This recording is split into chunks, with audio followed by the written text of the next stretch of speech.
Don't ask anyone for no money or anything. I'm doing this because I believe I'm fighting a good fight. Because we belong here. I don't like to see women and children getting arrested, right? And when I see that, when I saw October 7th, I knew straight away, and then I found out about the Hannibal directive.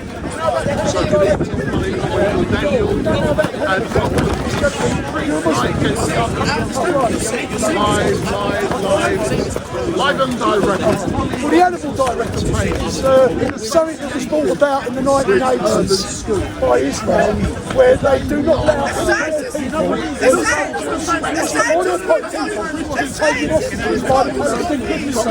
They never give them an agent to negotiate with the Palestinians, right? So what they do is they kill their own people. They kill their own soldiers, they kill their own people. And what they've done, on October the 7th, the Israelis, on October 7th, right? So what they've done, they let the Palestinians take a few hostages, right? For 7 hours. I think he had an agreement with Netanyahu, right? Because they stood down. And then they released the Abraham tanks and the Apache helicopters, and the Hamas had a few of these women and children, and they blew up the buildings with Apache helicopters, with Abraham tanks, and that would knock the arms and legs and the heads off the people, right? And they sent an Israeli soldier and came out, and they just said, "Where ambulance?" I don't know, but there's loads of women and children in their heads, right?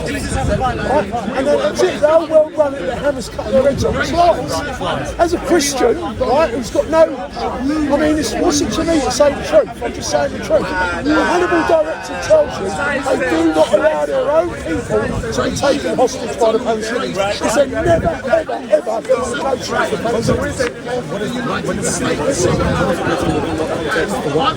It's in the 1980s, for the soldiers initially, that it became part of the population as well. Because basically, we don't negotiate with Palestinians. That's what Israel's saying. And these really airports,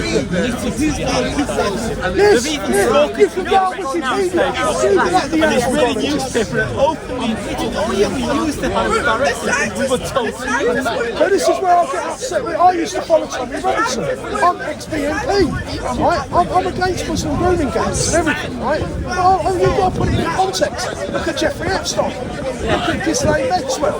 Look at Edward Heath. I mean, look at old British establishment. The royal family. Charles was mixed up with Jimmy Savile, right? His brother was mixed up with Jeffrey Epstein. Fucking there. Put it there, mate. Put it there. Thank you very much. That's honesty. Look,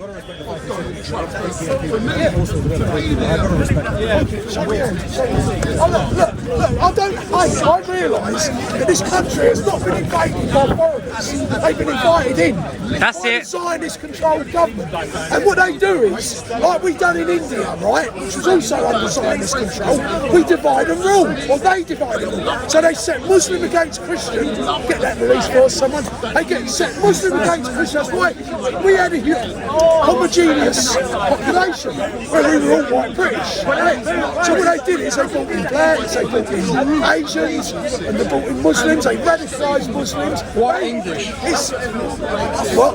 We were white English. Well, I told you I don't even believe in a country called Scotland. That's another story.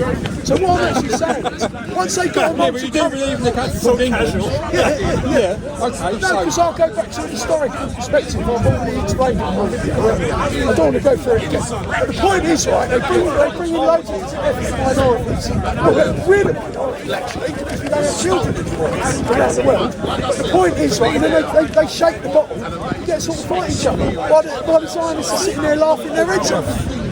So that's basically what's going on. Divide and rule, like we did in India. Mughals against Hindus. And then we conquered the whole country. And who was in charge of it? Rothschild.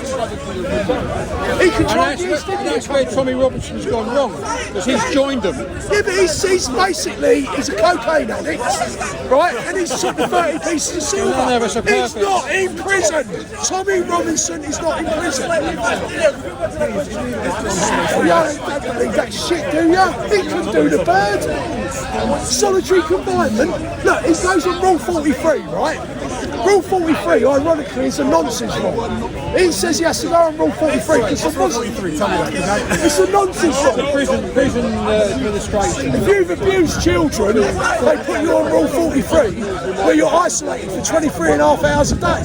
And you exercise for half hour a day in isolation as well. Nobody ever sees you. Which tells me Tommy Robinson ain't there. The governor is a Freemason.